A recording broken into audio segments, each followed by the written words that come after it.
Exciting day because I've been waiting for this for a long time. Today we're going to take a really close, in-depth look at finally the 2022 Kia Telluride. They've got new logos on the front. There's some software differences. We're going to go through these in more detail than just about anyone. So if you've never been to our channel before, it's kind of what we do here. We really go in-depth. We get to sort of show you what you're looking at really in detail, so when you go to buy, or if you're just curious about the vehicle, you know what you're looking at. So here's how this works.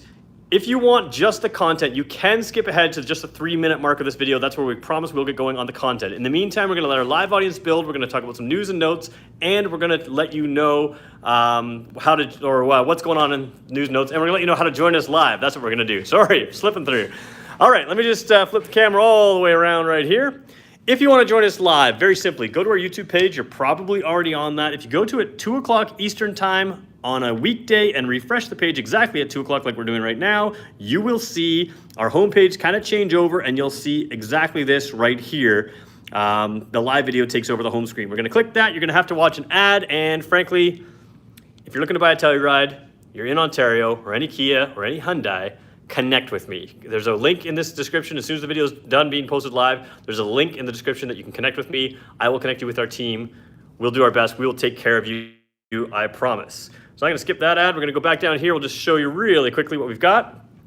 There's the comment section. If you've never been here before, drop a comment. Say hi, give us a like, whatever. And when I say give us a like, I mean if we all give everybody a like right now, you're going to see another 100 people join on throughout this thing. We expect this to do well. Don't know if it'll do well live, but it'll do well long term because a lot of people are looking at this video.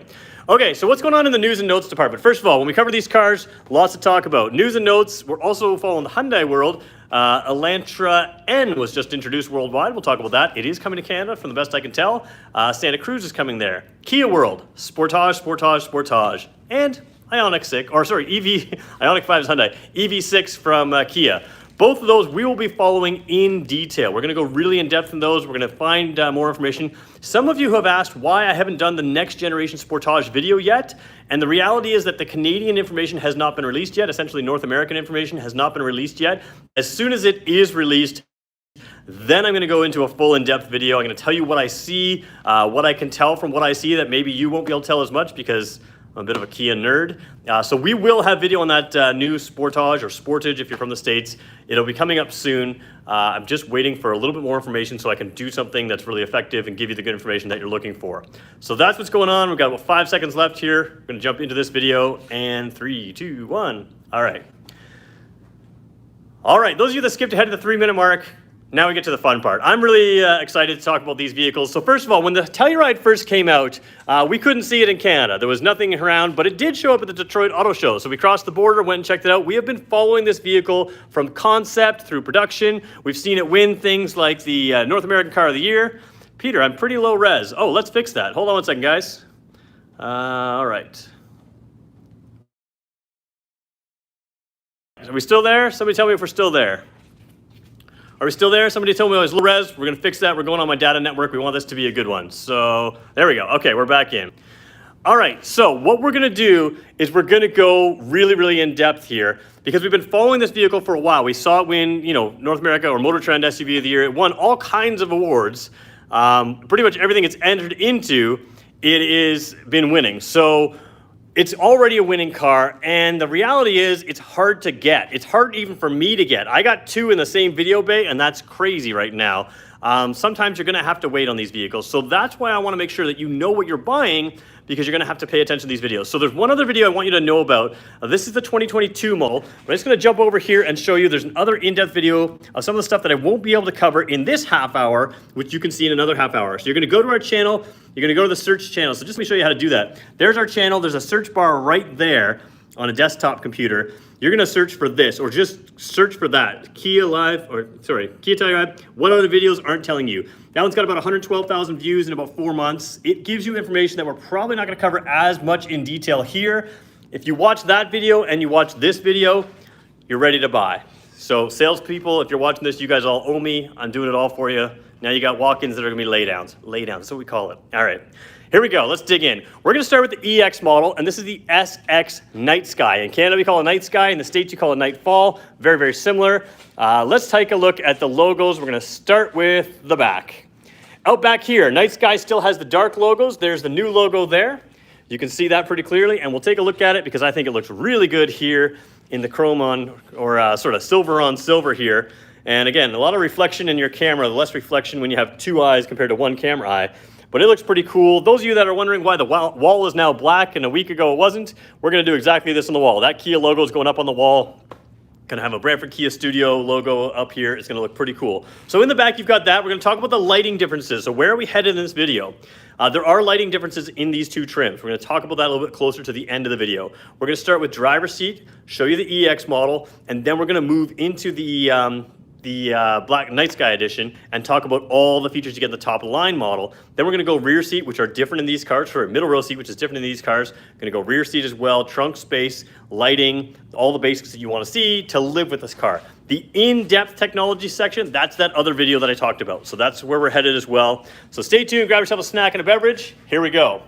Out front, that's where you're gonna notice the big difference. Now, of course, you know it's got the amber lighting. We're gonna talk about lighting. They are the same lighting on the front of these cars, but there is a little bit of a difference in the headlight. If you take a look here, this trim level has a little bit more of a silver trim around the headlights. Got that nice Kia badge floating there in the grille. Telluride still written across the top. And over here, instead of having that silver trim, the Night Sky Edition blacks it out, which looks pretty sharp. It is a visible difference when you come up to the car in person. And again, it looks really sharp. I chose the white one. We actually have two of these in stock right now. Same trim line. There was the gray and the white. I just think the white shows it better for video, but you take whatever one you want for your personal choices. So that's really the visual differences on the outside. No real difference. We do have on the EX model here different wheels. There are Michelin tires on both cars. You have a little bit more sidewall on the EX. So if you are heading out to a cottage or something where you're doing a little bit more off-roading, and we'll talk about the off-roading abilities of this car, a little bit extra sidewall doesn't hurt, and you get that in the EX. The SX, of course, you can get the SX wheels that are in between this, and then of course the Night Sky wheels, which are the dark ones. A little tough to show on camera, but maybe that's a better example there. They look a lot better in person. Just the way one eye looks at it with the camera compared to your two eyes, the glare and reflection looks a little different. But sharp looking wheels and tires. 20-inch wheels over here, 18 inches over there. So a little smaller metal wheel, but same diameter of the tire. So many little things to talk about here. Let's talk about one silly little thing. Check out the door. This is such a minor little thing, but it's one of those things that really makes it feel like a bit of a luxury car. The door wraps right around. So you can see here, it covers the bottom of the car. It doesn't stop short of the car like so many other SUVs. When you're in a little bit taller vehicle, you want a door that wraps around because what it does is it keeps this area clean. Sometimes when you get out of a taller vehicle, your pants are going to rub against the side of the vehicle and they can get a little bit dirty. And that doesn't happen on a Telluride. Front and rear doors both cover around. This is a rubber seal on the bottom. You can see that's kind of a rubber seal. It just seals out the goop, the grime, the stuff, and it keeps you clean, keeps you nice and neat. Now in Canada, we don't really have an entry level. The EX is our entry level Telluride, and you can see right off the bat, you're getting some pretty nice stuff. Powered seats here and lumbar adjustment. This is, I believe, an artificial leather. I have to double check my specs. It always was in the past. That's the one thing I didn't double check if it was changed for 2022. I'm 90% sure it hasn't. Overall, when you hop in this car, you've got this wood trim look, and this is an artificial wood, but it feels real. It's got a nice texture to it. If you're an outdoorsy person like me, you're really gonna like this. It just has a little bit of a, it's not really gray, but it's, you know, just a nice appropriate color for the car. It really goes well with the black interior that's in this car. And I'm gonna smooth the seat back a little bit. And you can see it just carries across through, and it's got some texture to it. And it feels real. It's not smooth, polished like a 1980s Jag kind of thing. It just has a really nice finish to it.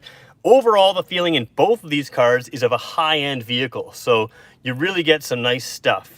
Nightfall Edition looks way sharper. Yeah, it does. The Nightfall Edition is, whoops, I just started the car, didn't mean to do that. What I wanted to do is turn the car to the on position, which is what I've done right now. You're gonna see warning lights stay on. We are indoors. My boss has a thing about sucking exhaust fumes, and he doesn't like to do that. So I have removed those exhaust fumes by not turning the car on because his office is right behind us. In this trim line, now first of all, I want you to know fuel efficiency numbers, do not pay attention to them in a dealership car. These cars idle quite a bit, and obviously that is not representative of what you can get in this car. So this particular car does not have a color display screen in the center It does have very good information here, really the same information pretty much as you have on the higher trim levels, but it is just sort of the standard display screen. Does not bother me at all, but you will see an upgrade as we move up in the trim lines. Over here, you have, would I pick this over the Palisade? That's a great question. So some of these slightly off-top questions we're gonna get to at that 30-minute mark. Hang with us, we'll go a little bit off-topic then. I just wanna make sure I cover the cars first. Over here, you have a new infotainment system. Now, I've been critical of this in the past, but I've had it in my own car for a while. I'm getting quite used to it. It has great functionality. The coloring purple isn't my favorite. It is what it is. You have sort of this false, you know, or a little GPS thing that kind of blends in and shows up. But if you really want to look at the GPS, you can tap it and it should show up in nice white color. Let's see if it does. Let's just cancel this and I'm going to get rid of this. Yes, it does. So sometimes this darkens out, and then the other vehicle, it may darken out in our video just because it thinks we're indoors. But you've got this big 10.25 inch screen even in this EX model. So you're getting top of the line stuff here. As we take a look here, the navigation has been updated. Passenger talk, quiet mode, we're gonna talk about all those. One little thing I like to show people, and sometimes it works, sometimes it doesn't, is you can see Doppler radar. There we go. Not a cloud in the sky. Well, there's a cloud in the sky, but no real rain. Actually, there's a little bit of rain down there. But you can see Doppler radar right in your car. It's just one of those features that makes this car a little special, makes this car kind of cool. And it's just a simple little thing. Navigation, you got lots of information. Phone projection, we got Apple CarPlay, Android Auto, all that's included. Valet mode is part of a remote start system and another system. It's called Uvo Intelligence. It works with your cell phone app. This is me holding a cell phone. That's what that means. And cell phone app, which allows remote start from the cell phone, allows you to check the vehicle, make sure the doors are locked, unlock the doors for someone. And of course, because it works on your cell phone, I can be sitting at work here and unlock the car from my wife at home. Pretty cool systems. It works really well if you're in the mall. Remember, we used to go to malls back before COVID. If you're in the mall or something like that, it's snowing outside, you can remote start the car without having to be in range. By the time you get out to it, you've got it open and it's nice. All right, passenger talk. Let's talk about that. Passenger talk's a really smart little feature. I just turned it on. Hey, I don't know if you can hear me echoing. I hope you can, because what this does is it uses the speakers, which are right up here. This is the microphone.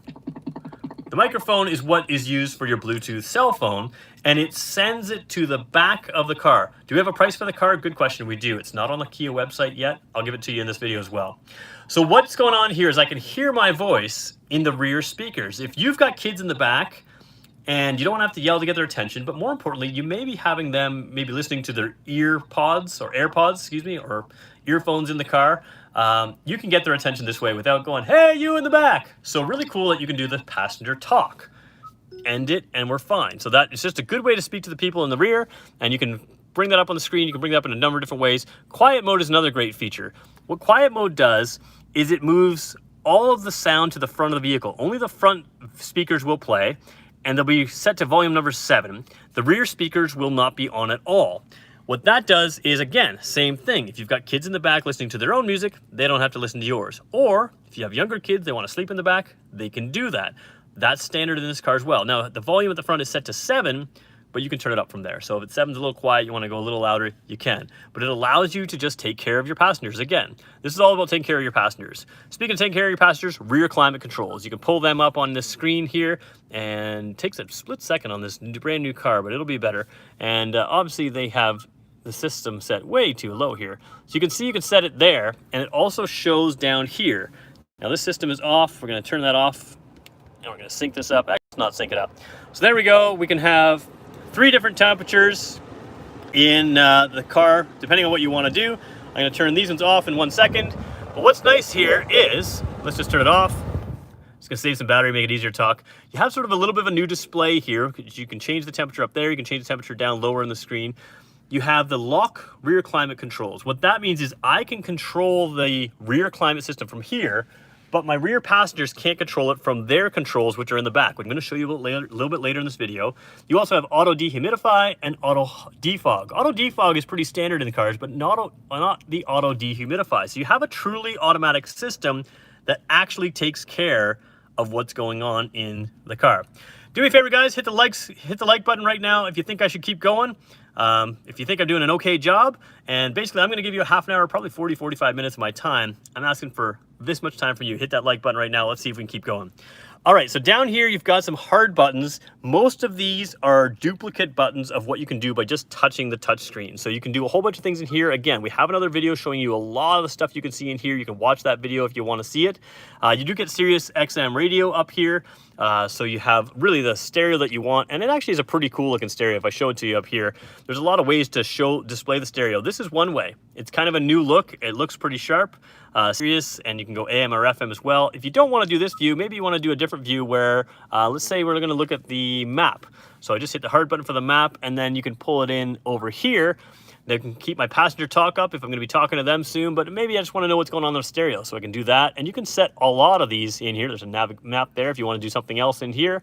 Time, and you can lock these out as well. There's a checkbox system where if you don't want some of these to show, maybe you don't need a compass showing. You got a GPS, do you really need a compass? Although, when it tells you to head east, you'll know which way you're going. Usually it just says left or right. But anyways, you do have all these things in here. If you don't want some of these to show up, you just want to say, let's say you just want to switch between your stereo and your passenger talk. You can unclick the rest of the checkboxes and they won't show. Or if you want to go full screen, you can do that as well. So there's a lot of options in here. We have other videos showing you a little bit more of that, but I got lots to show you today. So we're going to keep sliding through here. Coming down here, we did show you the climate control in there, those hard buttons. The one button I want to point out is if you have Android Auto and Apple CarPlay, you can customize this button to do a lot of things. What I personally use this for is to pull up my Android Auto Apple CarPlay. I find that's really useful, and you can set that up there. Down here a little bit further, you've got wireless phone charging pad. Let's put the car out a little gear shift out of the way. Wireless phone charging pad, even in this lower trim level, you've got 2 USBs and a 12-volt port. Again, this is not really a lower trim level. It's just the entry level point in Canada for the Telluride. And this, if I do it right, there we go, is a nice sort of cover. You can keep everything hidden in there if you'd like to. Put the car back in park. Actually, we're going to put it in reverse for a quick second because you have 2 different backup cameras in these 2 different trims that we're showing you. This one's a traditional backup camera. It's got a very wide angle. It's got a lot of different ways to view things. If you're going to hitch up a trailer, you can just look at it right like that. That's the line where your trailer hitch would line up with. You'll be able to see your hitch ball. You can line it up perfectly at that angle. You can tow 5,000 pounds with this car. And then you also have the backup beepers on this car. And that's super handy because this will show green, yellow, and red as you approach something closer. And it'll show you which side of the vehicle you're on. And this is an 8-passenger car. If you have an 8-passenger car, there's a chance you have children. If you have children, if they're like mine, on occasion, they can be a little annoying. They don't watch this. It's okay. They'll be fine. They're not damaged by that. But when you have kids that are distracting you, taking your attention, sometimes you're missing some of the things that are around you. This is kind of nice because it tells you, hey, that little tricycle that you left out is right over here, and you'll see it beeping right here. You'll hear it beeping, and you'll see a little indicator there. You'll know exactly where something is. You can pay a little more attention to both your mirrors and to your backup camera, and you can see that. So yeah, nobody tell my kids I said that because I'll be in trouble. Heated seats up here. I do not need them today. I'm sweating like crazy today, so we're going to turn them off while we go. Going to put the car back in park. Drive modes, again, I want to cover this because they are in both vehicles. And you have Comfort, Eco, Sport, and Smart. The Telluride was the first model we had with this level of drive modes and terrain modes. Now you're starting to see it work its way through our lineup in the Sorento. It's in there, and Sportage I'm sure we'll have as well. So Comfort, Eco, Sport, and Smart. We can talk about what those are a little bit later in the video if you want. Just let me know in the questions if you want to know what the differences are. Smart mode is what I recommend on a test drive. I can tell you why later, but let's keep moving through. Terrain modes are also here. Now the snow mode is an interesting mode. You don't need to set it to snow mode if you're hitting snow. What it does is optimize everything for when you hit snow. So the car always starts. Let's just talk really quickly about the all-wheel drive system. We have an all-wheel drive video of this in the snow. You can also look for that on our YouTube channel. We've taken it out, we've driven it through the snow, we've explained it, we've gone really in depth on that as well. But when you start out in this car, all 4 wheels receive power. It's a big difference compared to some of our competitors. So in this car, all 4 wheels receive power. As it maintains traction, the power moves from the rear wheels to just the front. There's always at least 5% power in the rear, but it is a system that does not have to slip first to move power. Why is that important? And this is really, really crucial. A lot of systems out there, the front wheels have to lose traction before it sends power to the rear wheels. So now you have front wheels that do not have traction. You're gonna power up some other wheels that if they gain traction, they're gonna push the car because your front wheels don't have traction, and they could push you off track. Basically what that feels like is, wow, the car gets a real squirrely feel to it when it kind of gets in the snow, and then it gains traction after that, hopefully. Sometimes it pushes you off the road. In this car, you never get that squirrely kind of feeling. You have all-wheel drive traction. It'll always move it back in, even just turning the wheel can send power back. Using the windshield wipers can send power around. So what's going on is you're always starting in four-wheel drive. It moves it to front-wheel drive as it maintains traction so that you don't have that kind of jerking around searching for traction again. It does everything it can to maintain traction first before it searches for it.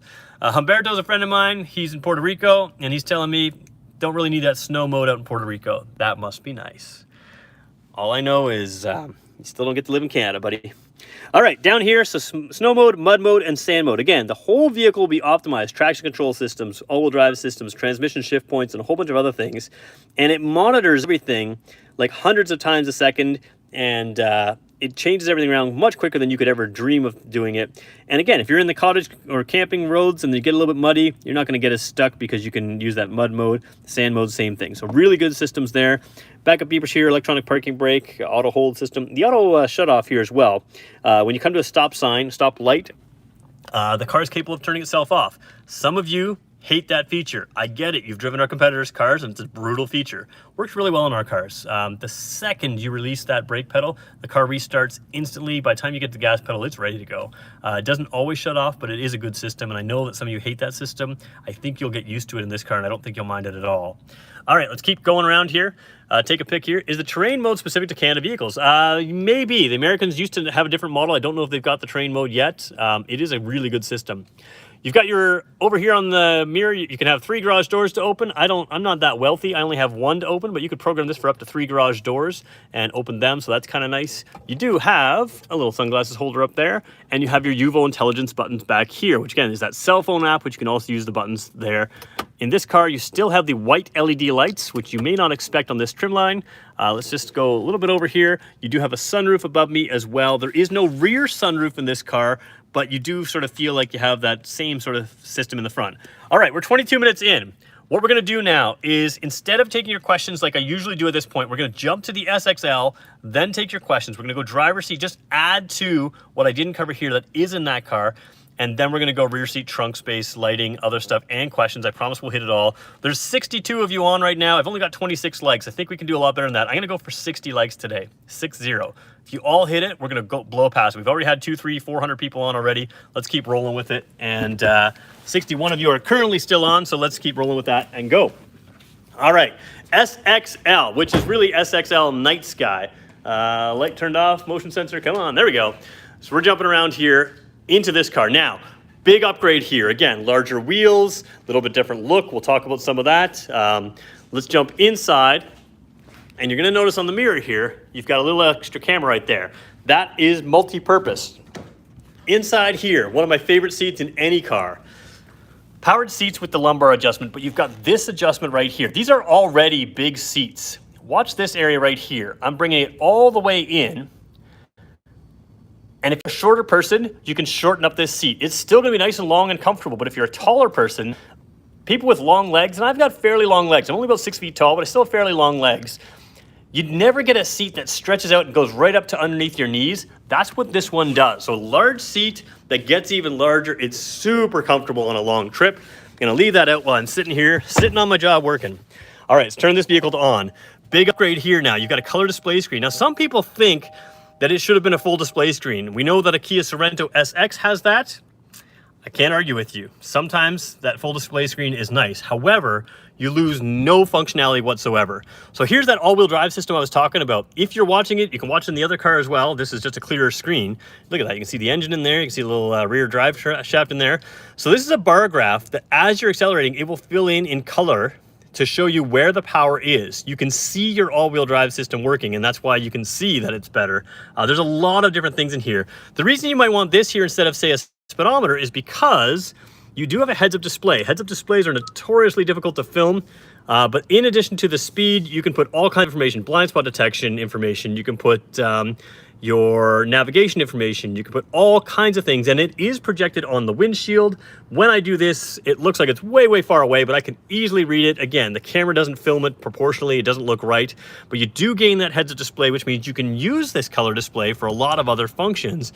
Maybe you want to know your tire pressure monitors, maybe you want to know your lane keep assist system, which we can turn on right now. Maybe you want to know over here, your speedometer, maybe you want to know about the drive modes and how that's working and what's going on. Fuel efficiency, all kinds of things. Again, ignore fuel efficiency numbers here, but you do gain, again, we showed this screen on the other car. This one is a color display. So that little bar graph in your instant fuel economy will move across in color. So right away you notice that, but the big difference is I'm gonna start the car for a split second, gas out the boss. When I start the car, if I signal to the left, you get that blind view monitor. This is with the left side of my car right there. And there's the right side of my car. I'm gonna have to turn the car off right now, but one of the biggest features on this car is that blind view monitor. So the cameras on the mirrors that I showed you when I got in the car, they're dual purpose. I'm gonna show you the second purpose in a second, but the first purpose is to look behind you. So they come out here, they look behind you in your blind spot, and you can legitimately see in your blind spot. It's pretty cool. Now, let's show you the other function that those cameras do. When you throw this car in reverse, you now have a rear view camera and you have a 360-degree camera, and you can zoom in or out on this. So if you want to get a little further view, a little closer view, you can come in or out on that view. And what that does is a whole bunch of things. If you see I turn the wheel, when I'm going in reverse, if I'm backing up, you can see that, of course, this is going to turn with me. I've only turned the wheel a little bit. The blue lines are going to line up with the parking spot. The other lines are going to show you roughly where I'm going, but you're also going to be indicating how far the front end of the car will swing out in reverse. Now, what's cool is if I go to drive, oh, it doesn't work right now. The car has to be on. If I go to drive, it'll do the exact same thing, which I may be able to do by turning the view on here. Monitor? No, I can't.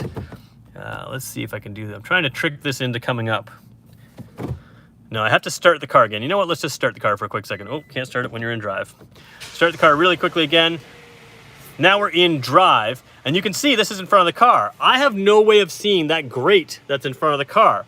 But as I'm pulling in a parking spot, I can bring things up. I got the 360 camera, and I have the front camera, and I park right up to the bumper without taking the bumper off, and that's a pretty cool system. Let's turn that car off again. Yeah, we're just trying to keep the fumes low in this room.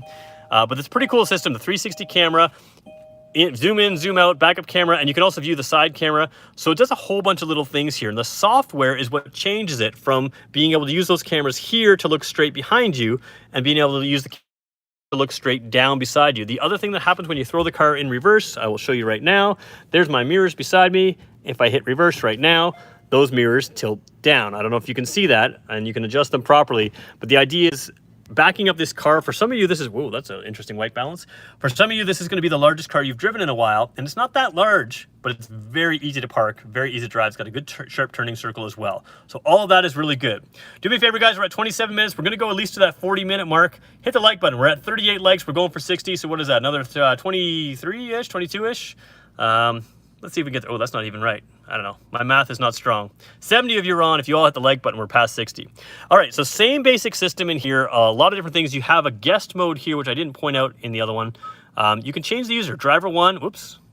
Change it to user from driver 1, driver 2, or you can go to the guest mode. So driver 1, driver 2, what that means is you can customize this display to work just the way you want it. Image is frozen. Oh, interesting.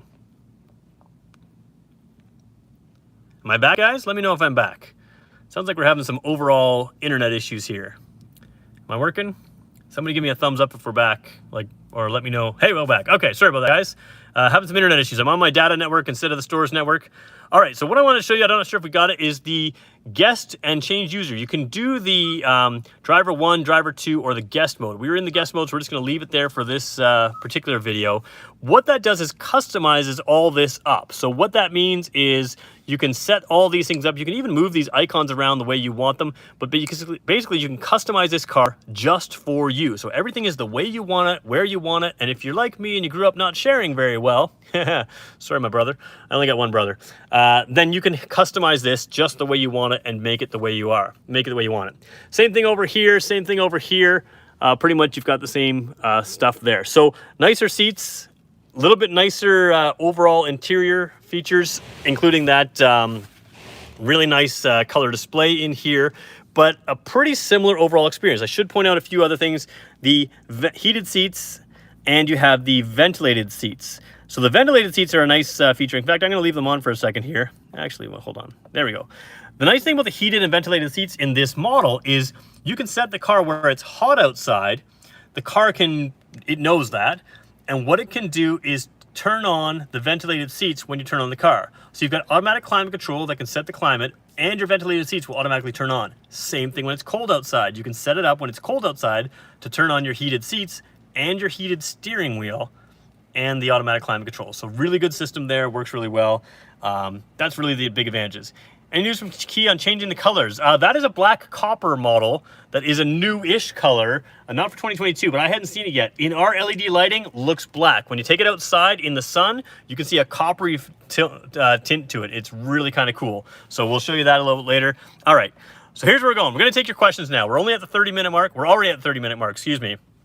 We're gonna take your questions. So if you have questions, let's jump into questions. Pricing difference, that's what I'll get to right now.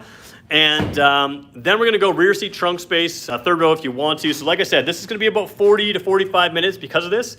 What's the cost of the UVO service after the first year expires? So first of all, it's a few years. I think it's 3 years still of free UVO intelligence. They haven't set a price yet, and I'm with them on that. I was against that system, but the reason they haven't set a price yet is they've continued to add features over time. Or at least they're capable of doing that as well. So when they've added all their features, then they will probably break it out into packages. And the reason we don't have a price yet is quite simply because you may gain features over time. They can't price something until it's completed. So that's what we're doing right now with UVO Intelligence. Price of the car you guys want to know, and that is fair. This is Tim, my general manager's handwriting. We are at the EX and the Night Sky. So this is the bottom and top of the line. MSRP, $46,495. MSRP is $56,195. Now, I just want to say we had an Escalade here the other day. A lot of you like Escalades. Sure, it's nice. It's $120,000 new. $120,000 new. It is not twice the car the Telluride is.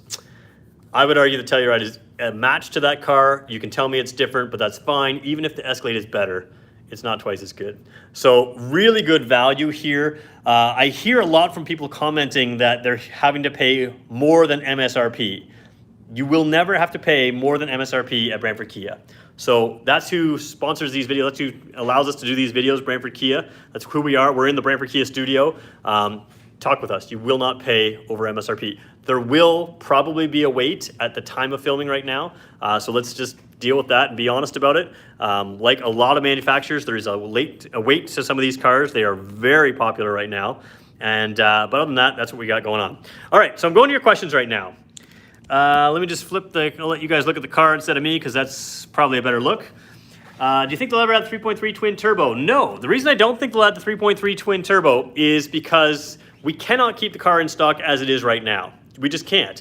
What I do think they may do if the sales eventually slow down, and right now it's been going strong for years, if the sales slow down and they can keep up, then they may add, probably I would assume, a hybrid package would be my guess. I don't think they'll add the 3.3 turbo. I don't think you need it. Somebody asked us a really good question here about the leveling suspension.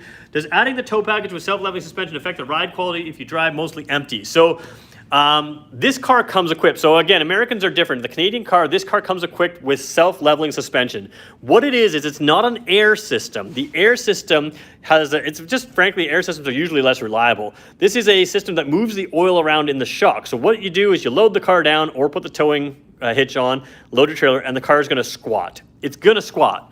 Once you drive around the block and it goes through hitting a few bumps, it finds itself level again and stays level. If you're asking about ride quality, I literally see no difference in ride quality, no worse ride quality whatsoever from my seat of the pants. They ride very well, and I don't think, 99.99999% of customers are not going to be able to tell if it has self-leveling suspension from the seat of the pants ride. You will be able to tell because the car will show up level when you got 3 large people in the back or you've got a trailer hitch on. That self-leveling suspension, not a problem. It's a good thing, and it does not affect the ride quality from what I can tell seat of the pants. Both these cars ride very well. And I want to be real quick. We're not doing a test drive here, but driving experience of these cars is fantastic. They're really, really, really good, and you'll see that when you drive it yourself. Okay, let's jump in. A couple more questions before we go rear seat and trunk space. I'm still looking for likes, guys. We're about 15 likes away from the 60 that I had my goal. So the 70 of you that are currently still live with us, if you want to hit that like button, that really helps me out. And let's just go through here. Is there a way to reset a profile? Yes, there is. So that's the driver profiles, driver 1, driver 2. You can change those, reset those, no problem there. had some connectivity issues. Can the auto start stop feature be completely turned off for a specific period of time? Short answer is, come on back here. There we go. Short answer is no. The auto start stop can't be turned off. The reason I believe, and this is my pretty educated guess, the reason that can't be done is because that is used into the fuel economy equation of what these cars are rated for fuel efficiency. And that test has very strict limits about the car being as equipped. Not hit this button for better fuel efficiency, just when you start the car, what kind of fuel efficiency is it going to get? And it starts out with that equipped. So you have to hit that button if you want it turning off. I get it. A lot of you have driven cars that have a really poor system where you let off the brake and there's a little delay and turns over and starts. It is not something that wears out the same way as a starter. It's a different system that starts. It starts the car instantly on our cars. It's not something most of you would worry about, and in many cases you don't even notice it. Can you add power liftgate to lower models? In Canada, they are all power liftgates, so we're going to show you that in just a second. So no worries there. I don't think you can add it in the States, but you may have to trim up a little bit. Got to rent it, experience a snowmobile when I visit friends who teach at Saskatchewan University. That's pretty cool. Wait, Humberto, you got friends in Saskatchewan? You got to come see me. We're only like 12, 15, 18 hours away. All right, let's keep going now. Will they have digital dash soon? Short answer, no. They didn't put it in for 2022. I don't expect it to come for 2023. You've got all the functions of the digital dash in there. You just have the manual or the analog gauge on the outside, so don't expect it to come. How long do they take to arrive if you order the 2022 Telluride? Best thing is order a Telluride. I can't promise you. The sales team has the current set. It's going to be several weeks. Could be over months. It just does depend. So if you want to order one, once your VIN number is assigned to you, then we can give you really accurate tracking. So a lot of cases, if you work with Brantford Kia, order one. If the timing is too late, you can cancel the deal if you have to. But I would say order one, and then we'll give you a rough estimate, but we can be a lot more precise once we have a VIN number assigned with a sold order. I know it's complicated. The problem with this car is it's too good, and most of you want it. That's what's going on right now. Okay, let's go rear seat space, and we'll come back to questions in a second. A lot to like here. Again, you still have the doors that wrap around there. So getting in and out of these, where are they built? They're built in the States. Good question. Georgia, Alabama? No, Georgia. Alabama? Oh, I'll have to double check that. It is in the States though. The doors still wrap around here. Now, in this model, the SX Night Sky, you do have captain's chairs. In the other model, it's bench seats. We're gonna look at this one and sit in this one first. We're gonna do a quick check of the other one in a second. A lot to like here. Overall, you've got the window visors up here, which you can click in place really simply. And the camera kind of adjusts here. So you can see there's clear and there's with the window shade. So really kind of nice extra shade here in the back. A lot to like as far as the seats and comfort. These pockets are really cool too. You get the full-size pocket, and then you get what I would call the phone pocket here, which is just a netted pocket. That's a little grocery bag, purse, whatever, you can hold that. The reason those pockets here are nice for the phone down here is because you have a USB port pretty much everywhere you would want one in this car. You've got one on the back of the seat here, back of the seat there. So same thing there. Pocket, cell phone pocket. If your kids are listening to their iPad or their device, gaming device, whatever it is, you can charge it through the USB port. You can charge it through the 110 volt port, the household plug as I like to call it. 115 volt plug, I guess. So you can charge it there, or you got a 12 volt plug down here. Any way you want to charge it, you can. Cup holders here, real logical spot there with the captain's chairs in the middle here.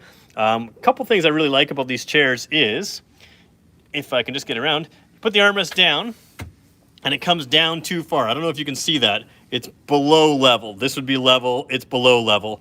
What you do though is you just click, click, click, click, and then it's in a good spot. So you can raise it by clicking. Now the reason it goes too low is because, let's just flip it around here and show you myself. There we go. The reason it goes too low is because you can recline them a long ways. A couple things I really like. My legs are flat on the seat the entire way. These are plenty long enough for adults to get comfortable in. You can lay back here. When I lay back, I get this huge glass panel. Now, if you want that glass panel to open, get the SX Carnival. Pretty cool, big glass panel opens. Telluride doesn't open. Somebody's asked me, why would the Telluride not have an opening roof? Basically, it's got nowhere to put it. It's gonna run out of room in the roof, and it's a massive panel, so they would have had to make a much smaller panel to be able to open. It's a larger panel. I fully agree with the decision making there because you want the large panel, it's a lot more impressive. Now, looking up here, let's just see if I can flip the camera around and go the other way. Looking up over here, there's your automatic climate control, set to 22. I can set the temperature over here. I can set the fan speed over here. I can turn it off or on. I've got lights up here, and it's making a lot of noise because, there we go, now we're letting the air through. So you can change that a little bit there. So you really do get the proper venting. I can feel it on my feet and I can feel it above my head here, so pretty cool there.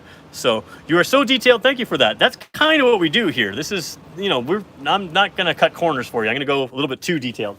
I'd like to keep this under 45 minutes though, so we're gonna show you trunk space. Okay, actually, you know what we'll do? Showed you the rear seat here, or the middle row seat. Let's just take a quick glance at the other one because it is different, and then we'll go trunk space. Trunk space is the same because the third row seats are the same in both cars. But the middle row seats are different. Here you have a bench seat. Again, these still slide forward and back. You can create all kinds of legroom and knee room. You still have the same exact idea here. Same pockets, same USB ports, same cup holders, same 2 ports down there, same air conditioning system in the roof, or a climate system in the roof there as well as on the floor. The only difference is you have a proper middle seat, and if you don't want that, you have the armrest down like it is. So you can really move these around. Now, let's look at trunk space. A lot of ways to open these trunks. Let me just grab the key for this car and we'll show you. Actually, I should probably turn it off. Okay, turn it off, grab the key. Keys are identical in both cars. New last year was the new remote start. There's the remote start on the key fob instead of just on the cell phone app. There's the new logo on the car. And you have these buttons. To open the trunk, a lot of ways to do it. I can open it from the inside. There's a button. I can open it by hitting this button right here. There's a button right there. I can open it by hitting the button underneath the U on the Telluride. I can also stand behind the car with the key fob in my pocket. I don't have to wave my foot underneath the bumper or anything else. I just stand there, and the trunk can open with a powered opening. It's called the Smart Tailgate, Smart Liftgate. I've done some videos about that. You can search our channel for that as well. I have not activated that right now, so what I'm gonna do to open it is just do this, and you'll see it open. Now, lighting down there, we should cover lighting as well. Here is the car with the seats down. It is massive back here with the third row seats down. Keep in mind the third row in this car does have 3 seats. That's an 8-passenger car there. The other vehicle with the captain's chairs in the middle is a 7-passenger car. I use my teddy bear to measure trunk space. Why? Because you can watch all kinds of videos on my channel and you can get a sense for how much space. So, teddy bear, in something like a Kia Soul, the trunk is here. Kia Soul is known for pretty decent trunk space for the size of the car, but I mean, you could fit 2.5 teddy bears in here. It's massive with those seats down. If you have to put the seats up, you're gonna lose some space. However, let's just put these mats out of the way for a second. Let's take a look down here. You do have some underfloor storage right here. So a nice big wide underfloor storage. And you can set this panel in a couple different ways. You can set that panel straight upright. You can drop it down so it sits basically on the floor, so you never have to take this panel out, but you can get a nice deep well here. And that's what we're gonna do right now, is we'll drop it down there. So there's a nice deep well. And we're gonna pull these seats up like this. And, whoops, I need 2 hands here for a quick second. Release that, pull that up. So now teddy bear fits in here. Remember I said Kia Soul is pretty good space and teddy bear fits in there? Well, teddy bear has more length here and just a hair less spot. So my family of 4 does grocery shopping in a Kia Soul. You're gonna have easily as much with all the seats up, cargo space right there. I do fit in the third row seats. I would normally show you, but I wanna just show you lighting for a second first. Then we'll go back to your questions. We'll go off topic if you need to. We wanna get the content done in the first 45 minutes. So let's just flip this down, show you the lighting differences, and then we're gonna wrap this one up. So again, there is a difference in lighting in these cars. Really quickly, gonna turn everything on, including the 4-way flashers. We're gonna do the same thing with the other car. And we'll walk around real quick, show you what's going on, because you may wanna, one of these things may appeal to you more than the other. All right, lights on, 4-way flashers on. Okay, should point out the Night Sky. Both these have roof racks. Night Sky is black. The other one is more of a silver roof rack. Really great roof racks if you're a kayaker like me, because you can spread the bars very, very wide. That has an advantage if you're a skier, if you take a long cargo box, if you put stuff up there. You can still put your bikes up there, that kind of thing, but if you want to spread them wider, you can. All right, overall, we know these could flicker. Yep, they're flickering. That's not the lights flickering, that's just the way they interact with the camera. And I need to turn this car to the on position so it will actually let me turn the headlights on. There we go. Didn't turn the headlights on. So you got signal lights up there on both vehicles. You've got your marker lights, which will not be flickering in real life, just the way it interacts with the camera, and the signal lights turn there. And then you've got really, really bright but very well aimed headlights and bright but very well aimed fog lights.